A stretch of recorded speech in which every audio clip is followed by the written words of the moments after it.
Good morning. It's Wednesday already, the hump day, I've heard it called. And so definitely by the end of today, the weekend will be nearer.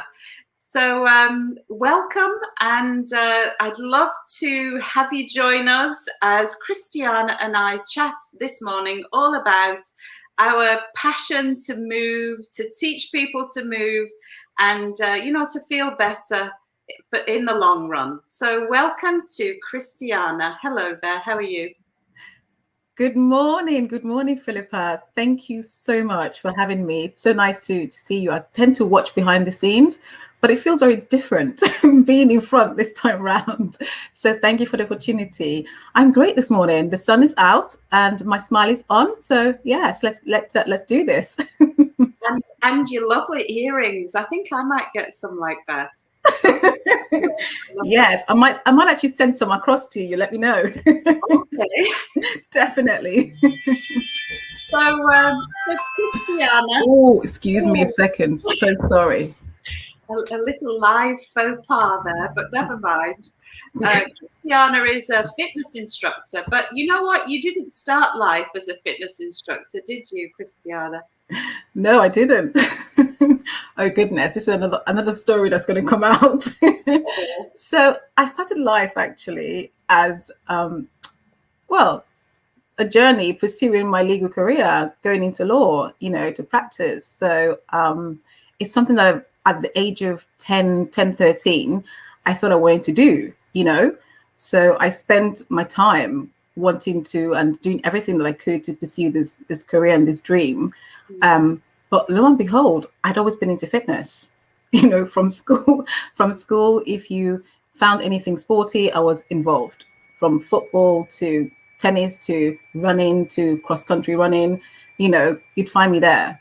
But I got into law and just felt like I wasn't really fulfilled, you know. And even whilst I was at university, I used to teach people how to train, like give them advice on gym and nutrition stuff and so on and so forth. And I'll tell you a funny story as well. We had a reunion, from our university friends. And I know when people catch up, people say, "Oh no, how are you up to these days? And how is life? How are the babies and so on and so forth." When it came to me, I was like, "Oh, I'm not a fitness instructor," and everybody went silent in the room. And I thought, "What did I say?" And they were like, "What took you so long?" They were like, we literally got so much from you during lectures, talking about fitness and nutrition and what exercise you're doing tomorrow, tonight, to actual law lectures, in the middle of law lectures. So, yeah, I think it's always been in my blood. It just took me a while to get there. Yeah. Well, I mean, this is often the case that we start off on one path and end up on another one. But for me, actually, I've been on the same path the whole time. Nice. Well, so as a physiotherapist, teaching exercise is one of the things that I've done forever.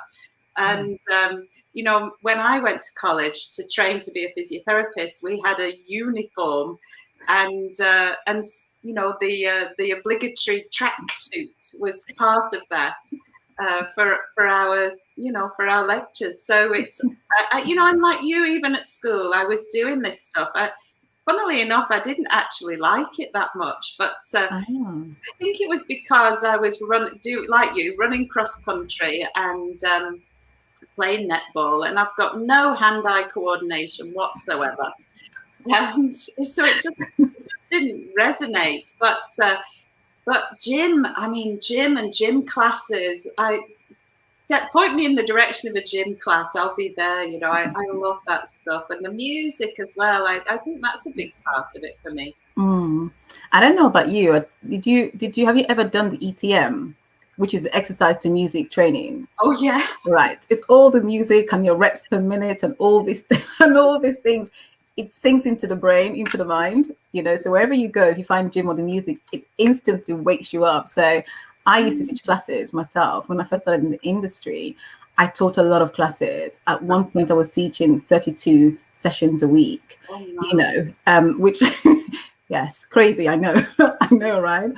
And mostly high impact, sessions. So I know that for me, the moment I hear music relating to workouts or ETM, I'm there. Whereas these days, I prefer to be on a slower pace than a fast pace. But Yeah. yeah. Well, that's right. I did that, and I taught step aerobics. Can you believe it? Nice. But it was always kind of outside work. So my work was my physiotherapy, and then I used to teach in the physiotherapy gym after work, and people would come from the hospital, and and we'd all jump around too. And so it has threaded through until about 15 years ago when I really started to dive into Pilates and trained as an instructor. And I've just taught more and more and more Pilates and less of the hands-on. Although I was doing that this morning before I came here to you. So, but what we're kind of looking at two different demographics, aren't we? Because I know I'm a bit older than you, a little bit, just a little bit. and so invariably, people that are a bit older gravitate towards me. Although I know you've worked with older people too, haven't you? Yes. Do you know something? Up until this point, I have a handful of clients that I still work with till this day, because you know what it is. You can't just have clients have that connection and then just, oh, bye, see you later. Yeah. It's a little bit more than that. We build connections with people. So I work with clients doing strength, balance, and conditioning for older people. Yeah. As you know, here in the UK, falls prevention is a big thing for older people, because those who have a fall end up in hospitals, and some of them don't come back out again, as you know. So my work was literally working with those clients and making sure that they have an independent, active life as they get older and get stronger, So yeah, it's something I've done for quite some time, at least probably 8 years, doing that. It is so rewarding, isn't it? It is. Turn things around for people just with a few simple strengthening moves. Yes, it is. I think also what people don't realize is, as we get older, the wrist is something that we need to really practice, opening jars and things like that, stretching and getting to your cupboards. It's what we take for granted when we're younger. But when you get older, the balance of reaching and stretching, you could literally just topple over if you haven't got, good strength or balance. And that's what I did with my clients. I've kept those clients because I just love working with them. But I pivoted earlier this year to working with couples in the conception to post-pregnancy space, And over the years, it's something I've done off and on, worked with women who are pregnant or they want to lose the weight of the baby and so on and so forth. But this time around, it's a little bit different. I wanted to include the men because it's so important, I focus also on couples who've had miscarriage or miscarriages. Again, in the UK, we know about the stats. So 1 in 5, it used to be 1 in 5 will miscarry, within the first 12 weeks of pregnancy. And that's now turning into 1 in 3. So there is something happening. There is something changing. And it for me, I think that we don't really focus on the men, because mostly it's the women that are carrying the child.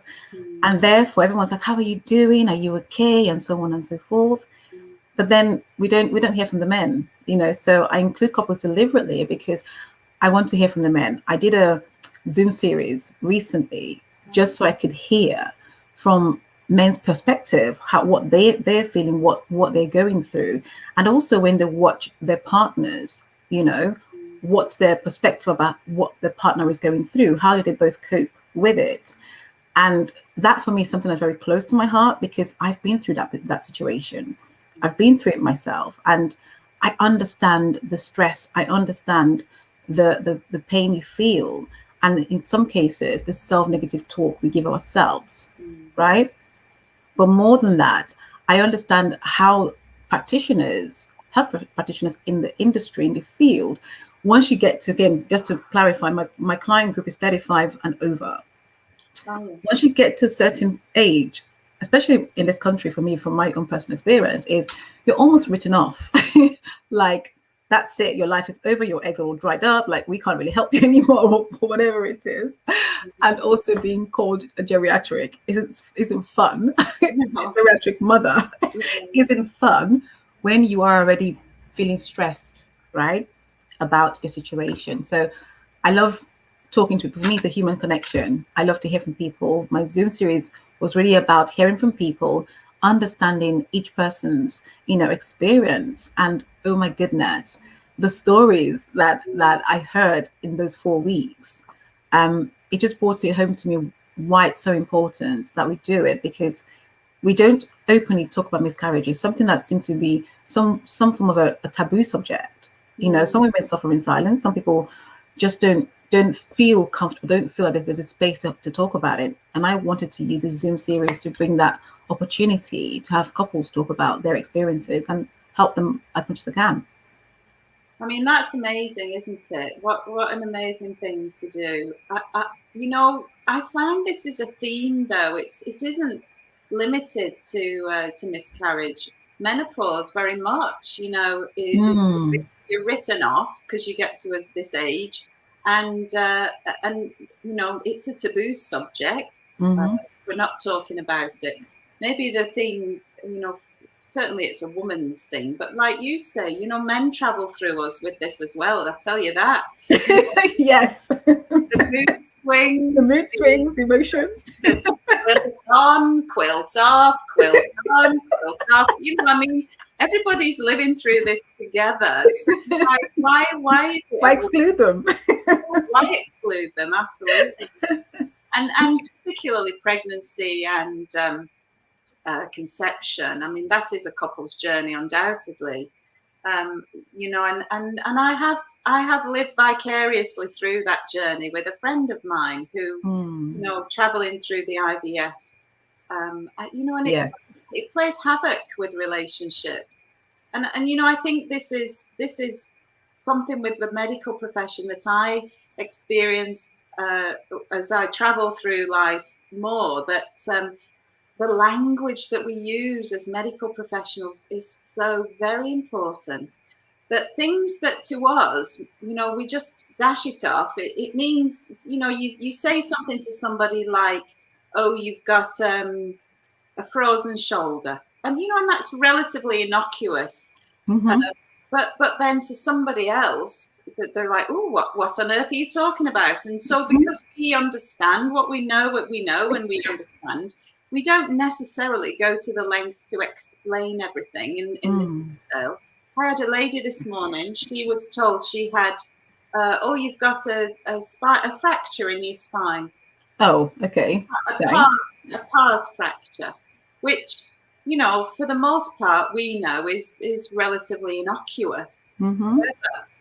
You tell somebody they've got a fracture in the spine, they're not going to just go, oh, okay. Thank you. Thanks for telling me that. They want, and this creates anxiety and worry. Absolutely. And, so I think it's so important that people, from both sides, we appreciate that, and then challenge and ask questions is the other thing. Sitting there going, like a rabbit in the headlights when you're in these consultations, which is what happens. Yes. Go with a notepad, I always say. Ask questions and don't be fobbed off, and sit there and say, you know what, I've just got these questions.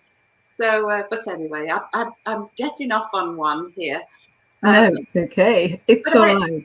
I think this is really important because couples travel through, birth and menopause together, and it men as well. For men, the emotional piece, it is what is it? World Mental Health Week. Mental Health Week. Yeah, so it's World Mental Health Week, and what is better for mental health than being able to articulate what is in your mind? Yes, exactly. Opportunities to get it out of your head. And to another person is fabulous. And sometimes it's really hard with your partner. I don't know if you found that, that was the case. I think, do you know something? I agree with what you're saying in so many aspects. The first thing is for me, I'm very blessed that I have a husband who we communicate about everything and anything, and it's really important, because communication is the biggest thing, because sometimes it's the perception rather than the actual thing, right? So you mentioned something very key when you said when I said the language that we use, you know, in the industry, because people are in it on a daily basis. It isn't complacency, but we forget that those we're dealing with on a daily basis don't understand and don't work in those terminologies all the time, right? So, for example, I personally have an issue with the word infertility, because by using the word infertility, you are already boxing someone in about their perspective, you know, about their chances, about how they go away and think and feel about themselves, like, oh my God, I am doomed, right? As opposed to saying fertility issues, we say, you know, infertility. But actually, it's like a diagnosis, isn't it? Right? And that means that suddenly we cannot get pregnant, but actually we can get pregnant. We just have fertility issues and we need some support to do that, right? And for me, the work I do with couples is really to get them to understand those negative words that they attach to this journey of conception to pregnancy, or post-pregnancy, in fact, as well as when they've, you know, experienced kind of, you know, miscarriages, or those who, some clients have PCOS, which is polycystic ovary syndrome. And again, there are negative stigma connotations that is added to us, right? So for me, what I do with my clients is creating this 7-step program, you know, that involves supporting them, whether we have a grief coach there, particularly those who've had miscarriages, a coach there who's a grief coach, and also midwives around. So there's a whole package, a whole support network, not just about fitness, that's part of it, but I believe it's a mind, body, and soul journey, right? Because you've got to have the right mindset to be able to then have the right motivation to look at your journey in a different way. So taking away the stress from my couples is so important. Getting them to understand how to ask questions and not being afraid to ask questions, and being persistent where applicable. Because especially for first-time couples who've experienced miscarriage, right? Sorry, first-time couples who've experienced miscarriage for the first time. There's all these things happening that no one's really talking to them. I, unfortunately, you know, had suffered my miscarriage last year in the middle of a pandemic, right? And it wasn't straightforward to get my consultant on the phone, despite being a high monitoring, high risk patient, right? It's like, well, phone call, no one was there, and it took a while for a nurse to get back to me and say, okay, what's happened? I'm like, well, I've left a message, so you should have actually got the message. Even when you leave message, that message isn't passed down correctly, so you're having to explain everything all over again whilst you're going through the process in that moment, right? And in the middle of a pandemic. So I think for me, it's really about understanding how we deal with people from a practitioner point of view, but from an everyday point of view, because we're all humans, we're all connected in some way. And it's just being mindful, I think I would say, especially with Mental Health Week, is being mindful of the things that we can potentially do to help from a professional point of view. When we go to, we trust our lives sometimes, you know, in the hands of others. So my work with my clients is really to take away all that stress, because it's stressful, it's painful, it's daunting, there's a self-negative talk, and for them to reclaim the joy in pregnancy and really have a happier, you know, a happier time, because that's what it's about. At the end of the day, my focus is getting a healthy baby, hopefully that we get to full term, have a baby and be happy, mum and dad, and your relationship is intact and not stressful. You know, that's why I include the men, because they are part of it too. It takes two, right? Yeah. That definitely takes two. Yeah, no, absolutely. It's really, it sounds like wonderful work that you are doing, and much needed. You know, I can't. You know, I had a sick child when he was 1. My son had cancer, and we had like so I have been through the system as well as working in the system. I've been through the system, and and it is fascinating to be on the other side of that situation. And so I can certainly empathize, but I cannot possibly appreciate the how that feels. But I know that for me traveling through that time, it was I was the mother. I stayed in hospital. My husband was working through the whole affair.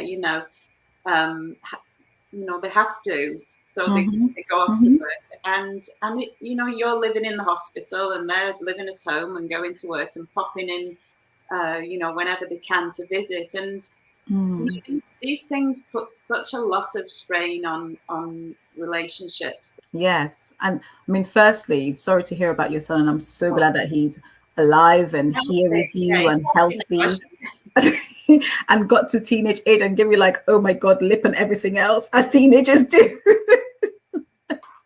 That's when you know that they're alive and they're kicking. And that's the most important thing. Again, going back to the healthy baby at the end of the whole of the journey. You're right in what you say in terms of having being in Britain and being British and having that, okay, especially with how we think about what men should be or shouldn't be, right? Your husband being in the military, as you said, you can't imagine him getting like touchy-feely and all those things. But what's important is, no matter what your character or nature is knowledge. Because when you have the knowledge to hand, you can come away and choose and decide how you use that knowledge to impact your journey, right?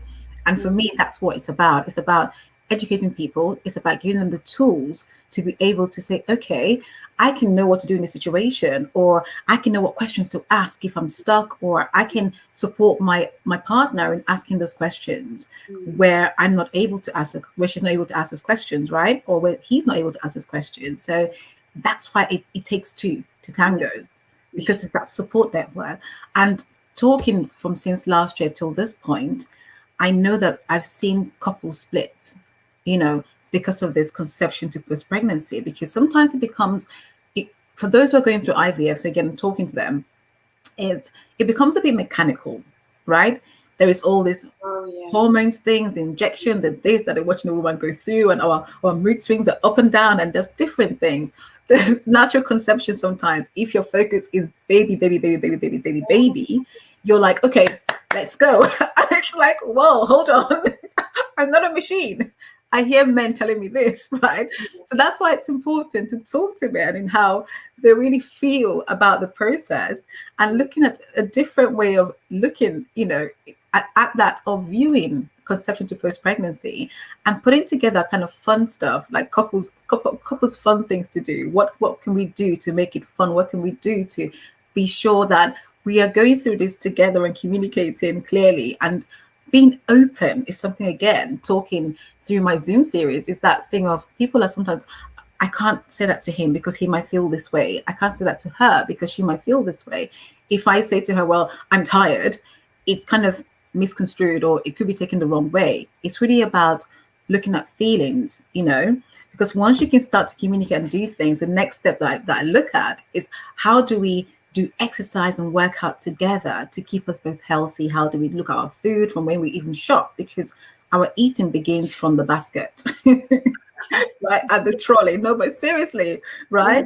Our food, as humans, we eat with our eyes mostly, as opposed to our bellies, right? And so it's really looking at this journey you're doing. What are we doing to ensure our bodies are being prepared for what you're about to embark on? And the man comes along as a support network for the woman, right? Because he too has to keep clean. If you, especially with natural conception, or whether you're doing IVF, you've got to have a clean bits to be able, for example, the sperm has got to be clean.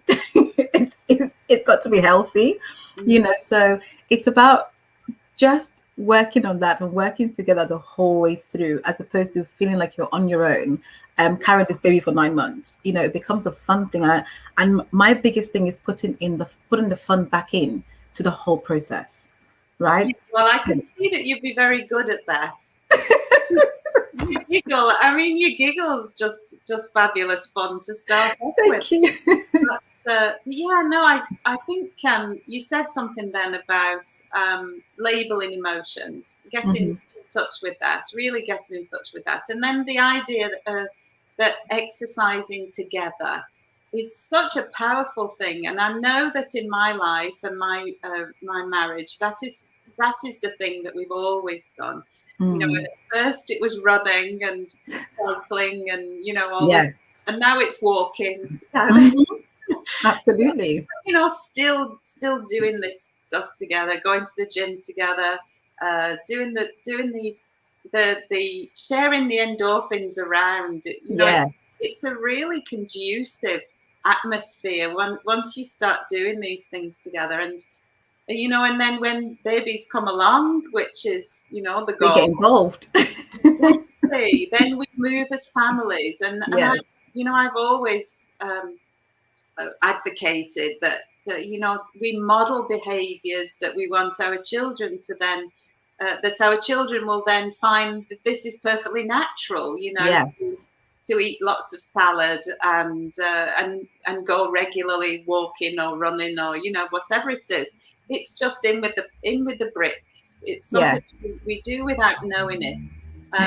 But the fact that exercise is fun is and maybe not all exercise is fun, but find what's fun for you, because there will be something that really just tickles your fancy.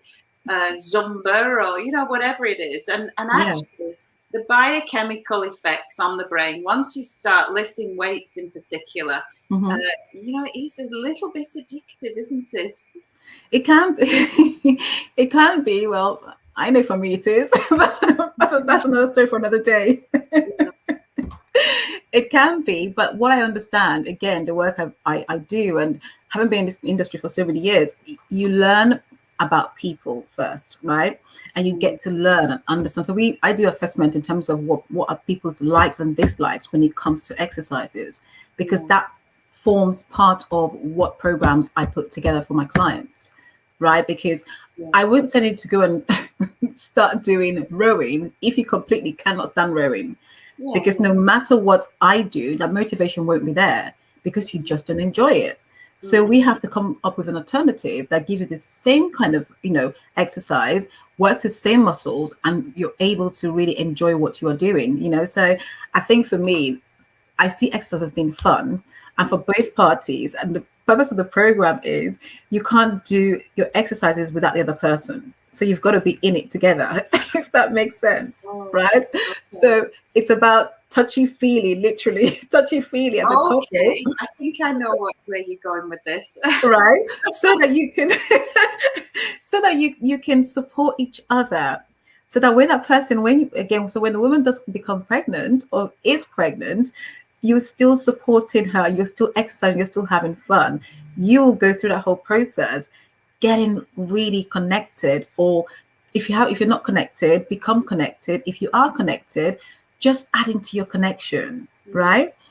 Getting deep down with each other. So for me, it's something that I love exercise. I find fun ways to do exercise, and it's just really looking at each uniquely to each person. So the program isn't one size fits all. It is targeted, and it is specifically to your story and who you are as couples, and that's what the beauty of it is. Oh well, I love that, and I think I obviously people come to me for Pilates and yoga because that's what I specialize in, but so they're kind of interested in that when they arrive. But I throw all sorts of additional nuggets in there. Yes. That they might not have been expecting. And the thing is that we enjoy what we do, and that there's something out there for everybody. Yes. And that sometimes you just have to get a bit imaginative, and sometimes you need a bit of guidance. And guidance is out there from me, you, and loads of other people. But so don't be at home alone fighting through through, stuff, going through stuff on your own. It's a really difficult place. That there is help. So find somebody who's going to be fun, and and then the feel good chemicals. Just smiling. Yes. Changes your biochemistry. So it is so important that we can enjoy, we can connect with other human beings, we can emote, when appropriate, and yeah. So take the bull by the horns. Yes. Is that one of your exercises? I'm sure I can find a way to work that into my exercise program. Well, thank you so much for your time today. I really enjoyed our chat, and so keep me up to speed with what you're getting up to. I will do. I will do. So and thank you so much for having me. I've really enjoyed talking to you this morning. I know it's an unusual subject to talk about, but it's been great to kind of hear what you've been up to as well. And I look forward to catching up with you and letting you know, and hopefully coming back to tell you how it's going. Yeah, definitely. Okay, well, take care. Have a good rest of your day now. You too. Thanks, Philippa. Take care. Bye. Bye. Bye.